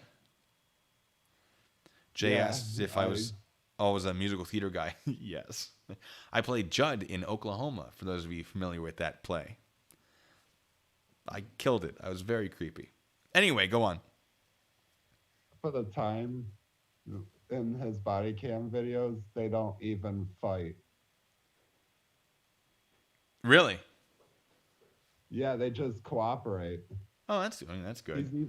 He's even, this one girl was addicted to heroin, and he called the Bonds lady and asked if there was any way they could cancel, like squish the warrant away and give her another chance to clean up. And she really didn't want to, but he got her to. And then they ended up having to go back to arrest her for not going to court. Oh yeah, no, that will get you. A lot of the arrests that bail bondsmen and bail agents make are people who just didn't show up to court. Like, oh, okay, you didn't want to show up? Cool. Now you get to wait in jail, and we will transport you. But as far as policing goes, it's not, when you see like police videos, you don't want to see the boring ones. Most of it's boring. Or maybe not most, but like it's generally, people are often pretty compliant. Maybe they'll get like, oh, I don't agree with this, like, and then you de-escalate, you talk them down, say, okay, ma'am, I understand you don't agree with it, but from our perspective, what we see is this. Now we're gonna file the charges, and then you're gonna have a certain amount of time to gather your evidence and present your side of this to court. And if you're right, you're right, and I apologize.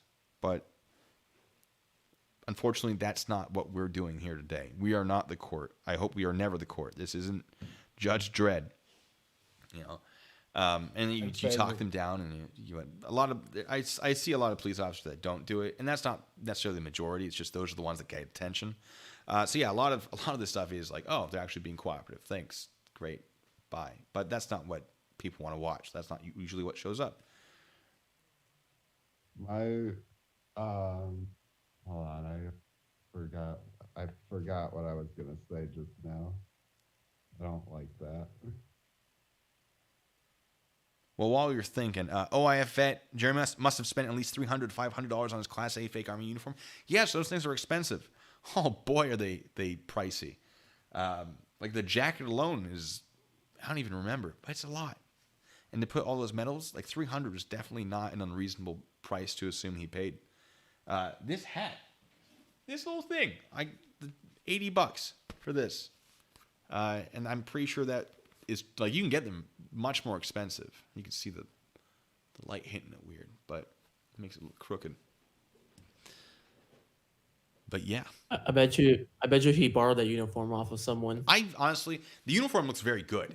The uniform looks pretty legit, honestly. I haven't been able to find anything technically incorrect with it, I don't think. I can't read his ribbons because the quality of the image is not good enough. But either he copied it exactly from a picture of someone else, or it's someone else's uniform. Now, we see that, and we assume that he was wearing that around. It's possible that he was just visiting a friend. They went, hey, throw this on. It'll be funny. I'll take a quick picture. But then you combine it with the fact that he's told so many people that he is a soldier. You know? One of these days, folks, I'll sing you some light opera. Just for you, Jay. I'll do Nessun Dorma. There you go. We'll make it a donation goal for one of these videos. Oh, what again? Donation goal, Nessun Dorma. Italian opera. Italian? I think it's Italian. How do you become... You gotta send me some vocals for the EDM song coming up. Yeah, you tell me what you need, I'll do it. How do I become a private investigator in Seattle? You apply to jobs and they accept you. It's basically, any other way. Now, if I wanted to start my own private investigation company, which I have not, that would be a whole different thing. But it's mostly fill out a resume, submit it. They contact you and they go, hey, tell us about yourself. Here's the job. Are you still interested? We'll get back to you. We got back to you. You're hired. Let's negotiate, your paycheck. Cool. So. Craziest thing that I think I ever did was me and my dad were at a red light and I seen a cop chasing someone and they stopped for the red light and the cop got out and ran and pulled him out and was having a hard time. So I got out of the car and he let me pull his handcuffs out and handcuffed the person. Really? Yeah, well, he pinned him down and then he got up and called it on his radio. Gotcha. So he's like, hey, I need help. Come here, help me. No, I just got out and said, I'm not trying to obstruct you. I can help get him handcuffed. And he said, okay. Well. And pinned him down with his hands behind his back as much as he could. And then I handcuffed his one hand and I helped him with my other hand force his arm a little more back. I mean, that sounds like a good time. Yeah, I like helping cops when I can, but I know there are certain boundaries you gotta follow. Yeah, I mean, there are limits. Rennie, do you mind dropping that link again to the Discord for... Allie wants to, I think, call in. Are there any other questions before I just keep answering questions about the Dr. Phil episode?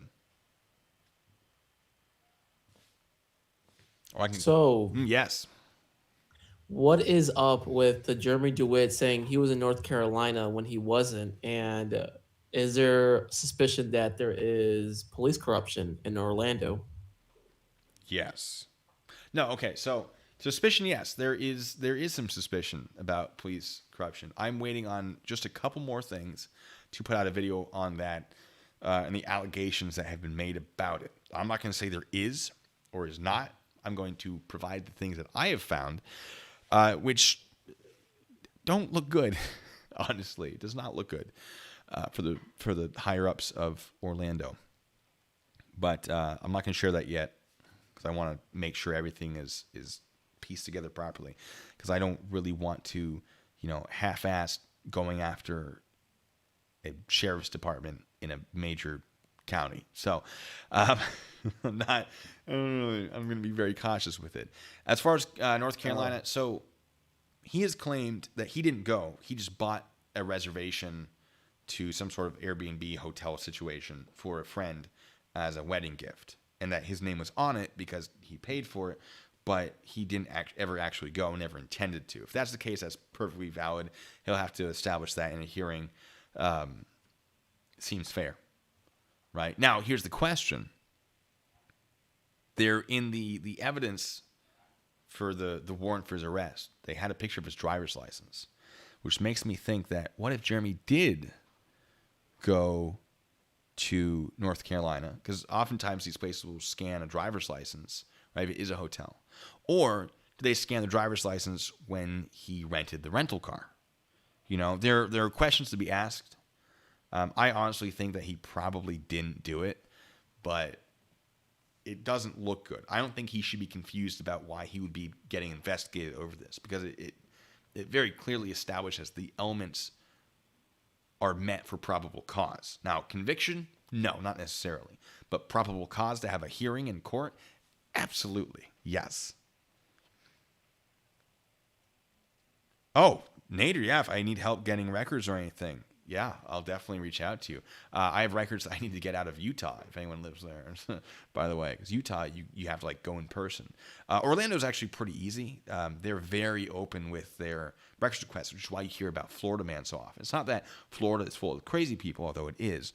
Not necessarily more than any other place. It's just that Florida is so open with the information it releases about criminal behavior and police activity, that's very easy for journalists to acquire that information to write stories. That's why we hear about Florida Man. Fun fact. Hey, Carlos. Good to see you. Yeah, he kept saying it's not an Airbnb, but I'm going to call it an Airbnb. It's like, well, I don't know what it is now, but he paid for someone to stay there, so that's all I know. Yes. The police tracked his phone to North Carolina. Well, if that's true, good luck, dude. Because that's gonna be have a something to say about that. If you yeah, hit me with it. So what I think, and this is just speculation here, Jeremy DeWitt, he said he had unlimited phone plans, which means he probably has several lines. Which again, just not trying to give Jeremy any trouble here, but they got to be registered probably with the sex offender registry. Yes, all of I them do. believe. Now, exactly. I have an Yeah, unlimited okay. plan. I only have one phone, to be fair. So it's possible he doesn't have multiple. But knowing Jeremy, I feel like he would. He's the kind of person that would have multiple phones, I think. He likes having all sorts of technology around him. Right. And now this is the thing that I'm thinking. So when he said that, he probably thinks to himself, okay, I'm going to put them all under my name. So I think what happened was his brother was using basically his own phone, but it had the name Jeremy DeWitt probably. And so what happened was he was probably in North Carolina, or somehow he did, and then he came back, and that's probably why Biddler or whoever's investigating it probably thought it was Jeremy, but in reality, the name Jeremy DeWitt's probably all on his other phones too as well. I mean, yes, that is an excellent point. And he claims he has evidence that he never left to North Carolina. And if he can establish that, good for him. But because he said he's got receipts, he's got car washes, he's got Starbucks, which he loves Starbucks. Oh my God. He won't stop talking about Starbucks. I know. He keeps bringing it up. He loves Starbucks. My favorite drink is a venti mocha frappuccino with extra chocolate drizzle. Oh, yes. I'm all about that frappuccino. I don't go to Starbucks that often, but That's the only thing I get is a Frappuccino. Yeah, the evidence that he went to Starbucks. Well, it's better than nothing. And the cashier that like talked to Jeremy Dewitt was like she doesn't know that like that guy is famous on YouTube. So I know. Can you whoever imagine that all the people that interact with him and go, like, and we'll find out later, like after this Dr. Phil thing, like, I know him. That's the guy. Oh my god, the guy with the rental car, the guy with the truck. Reach for it. Mm-hmm. They're gonna know him. They're gonna be like, oh Right. my god, why is he on the Dr. Phil show? Now, the chat, who was it? Starbucks can sponsor me though. OF vet. That'd be amazing. I'd take a sponsorship from Starbucks. Take a sponsorship from a lot of people. I don't have any. No, the idea was, well, Rania could be using his credit cards. That's true, and that might be good enough to go through to the next part of court. But Jeremy could, through a mirror, request the footage to see if it was Rania. The prosecutor or the police who are investigating it can also request that footage, for security footage, because the drive-thru, they have footage generally of the person's face, specifically in case they like try to rob them or whatever. If they can match the time of that footage to that receipt and it's Rania, not Jeremy, great. That's not going to help Jeremy at all. Just thought. Kate asked how many days did it take to film the Dr. Phil show? 1. I was there for a few hours. That was it. James, thank you so much. Is there any way he worked for a contractor? Jeremy, did Jeremy work for a contractor? I don't think his employees are contractors. I'm just going to put that out there. I don't think that was the question. I'm going to be doing a video going more into that, hopefully. Anyway, he worked for a contractor. I don't know. Oh, you mean a military contractor? I was thinking what he calls contractor. No, I don't think he ever worked for a military contractor, ever. And I'm going to explain why. So Jeremy actually was in the process of getting to the Florida National Guard. They'd approved him, but then he committed the whole crime thing with false passport, etc. And they were like, nope, not taking you. Have fun in jail. However, when he's in that interview with Vidler and Corporal Ramsey and all of that, they're talking like, oh, you made these claims, like you ever jumped in a Fallujah? He's like, I jumped a lot of places. Yeah, I jump up and down sometimes too. It doesn't make me airborne, dude. Right? But they're asking like, well, what do you do overseas? And he's not telling them, but he's letting them come to their own conclusions. He's working with that. That is classic deflection. And as someone who is an investigator, I use that stuff all the time in interviews and interrogations, deflections. It's a classic thing. So he's letting them come to their own conclusions and then letting them work through it. Like, oh, were you a contractor with the military? He's like, well, the military? God, no, not them. Were you with, this organization? Are you kidding? You think I'd work for them? No. Right? And he's implying that was the kind of work he did. I don't think he ever did, though. I did my military training. I'm pretty sure his military training was just his recruiter being like, let's learn how to do push-ups until military time. I absolutely 0% think that he was a military contractor. No. Is deflection illegal? No.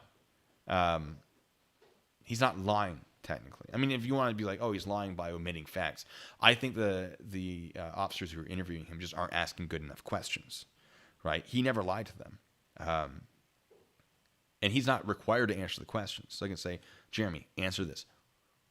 Were you a military contractor? And he can say, I'm not going to answer that question. That's fine. He doesn't have to. But if he says yes or no, well, there you go. But you don't always want to ask such a direct question because then you back them into a corner. And if they're not willing to say yes or no, then they're just going to say, I'm not going to answer that question. Then you lose that entire chain of questioning. It's hard to get back into it. So they're trying to beat around the bush. And I think they realize, like, we're just doing this for our own fun because we're not really investigating this at this time. So we're just going to drop it, right? He's obviously not willing to talk about it or give us information for us to work with. So we're just going to drop it. For a contractor in Super Mario Brothers. Yeah. Yeah. No, Amir, again, like Amir seems like a very competent attorney. And I'm sure he's getting a lot of money out of Jeremy for this. There are rumors that Amir wants out. And maybe that's true. Maybe it's not. If it is true, maybe it's a money thing. Maybe Amir doesn't want to, his reputation to. But I don't think poorly of Amir for this. I really don't. Seeing him work, he's doing the best with what he's got, and he's doing it well. Honestly, like he's making it work. And it's got to be difficult with Jeremy and his shenanigans. It's got to be so hard for Amir to do all of this and keep up and damage control. But he's doing it. And that's his job. I know he can be like, well, why? It's Jeremy. Like, why should he be doing that? Because he's being paid to. I'm not going to fault him for that. If he's not committing the crime, he's doing what he's being paid for, cool. He seemed very nice when I met him. We talked, like, there were 2 sentences exchanged about the musical, and that was it. Oh, Corporal Ramsey played in Jerry Bear's personality. Ramsey's interview was incredible. Like, it wasn't like hard-hitting, quick things, but he kept Jeremy going. He got a lot of information out. He told Jeremy a lot. Jeremy said a lot of things. The amount of work he did before the interview. I don't know if the interrogation implies that Jeremy was in custody and not free to leave. I don't think that was the case. So I'm going to assume it was an interview, which means that he can get up and walk away at any time. Jeremy just didn't. I think it was an ego thing. You see that a lot, actually. Like, you'll advise someone of their rights, but you can stop talking to me at any time. They always forget that. Not always, but often. It's surprising how many people forget that. If you are ever in a situation where you're advised of your rights, I'm not saying that you should or should not talk to the police. It's really situation dependent. A lot of people say do not talk to them. There are certain circumstances where that can hurt you. Not necessarily long term, but short term. For example, if you meet all the elements of a crime and you don't give me a good alibi, well, I'm going to arrest you, and then you might have to spend a couple days in jail, and that's going to hurt you short term. Long term, it's not going to be that important, probably. It won't really affect the case in court, I don't think. Maybe it could. There's always a circumstance, but I'm not going to tell you yes or no. Talk to the police. Don't talk to the police. But I am going to remind you, if you are advised of your rights, you have the right to an attorney. Anything you say or do can be used against you or will be used against you in a court of law. I forget where I am already. Wait, right to remain silent, right to an attorney. Anything you do or say can or will be used against you in a court of law. And you have the right to stop answering questions at any time or to request an attorney at any time. It's something along those lines. That's not it exactly, but it's close. I haven't reviewed the Miranda rights in a very long time. That's that fourth one, that you have the right to stop talking at any time. That is going to be most important. You can answer. If you want, I'm going to talk to you. Here's my statement. I'm done talking. All right. That's all the police get to work with then. But now I'm just rambling about police stuff. Let me see. Where was I? Who calls a corporal a corp? Yeah, that is weird. I don't think I've ever heard that. Amir still, as far as I know, is the attorney. His textbook. Yeah, it was very good. How does Jeremy pay Amir when he can't pay officers? That's what I'd like to know. Any other questions from the voice chat? I've just been rambling. Hi. Hello. All right. I think I have another question. Hit me with it. Do you think Amir has other clients related to Jeremy's case, or do you think it's just criminal on its own? Amir has shown up in a lot of cases surrounding Jeremy DeWitt. I think he probably showed up with Dylan. He might have represented some of the contractors. So I assume he's more involved. I assume Amir must have other clients as well, elsewhere. But I don't know too much about Amir's whole situation in this, other than he exists. He's, I assume, getting paid. Now, he might be on retainer. Like, Jeremy might have dropped a certain sum of money that Amir will work for him until that money is run out type situation, which might be why Amir is sort of getting cold feet. Like, the money is running out. If that is the case. But I really don't know the situation with Amir. I only have vague speculations.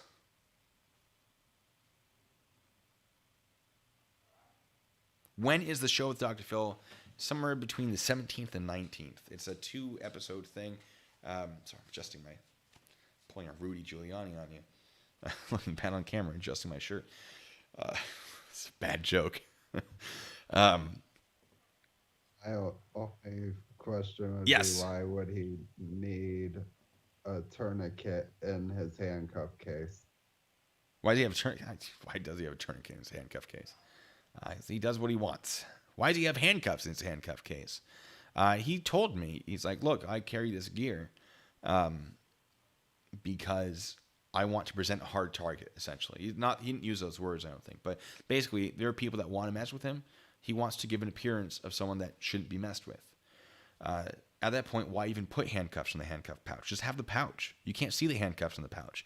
At what point is he going to use handcuffs? If you're really that concerned, get zip ties or zip cuffs, right? And then, like, that's going to be enough to detain them until police arrive.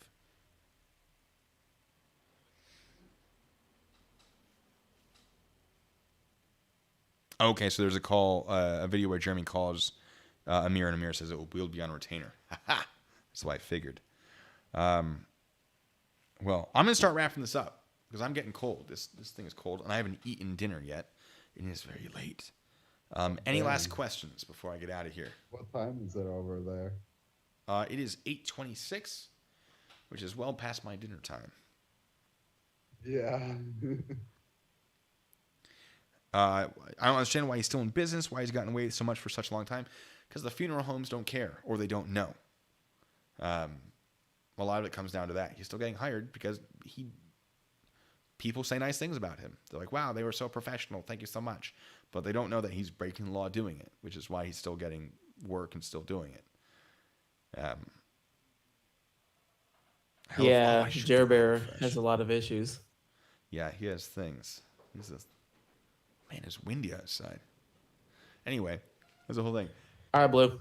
Have a good night. All right. Well, I'm going to wrap it up then. You guys feel free to ask questions in the comment section. I'll try to get to them if you have more. But you guys are amazing. Thank you so, so much for being part of this. I had so much fun doing it. We're going to have to do this again. I mean, this space is great for doing live streams. I really should do them. Let me know what kind of live streams you want, and we'll do it. But with that, until the next time, be good and stay safe.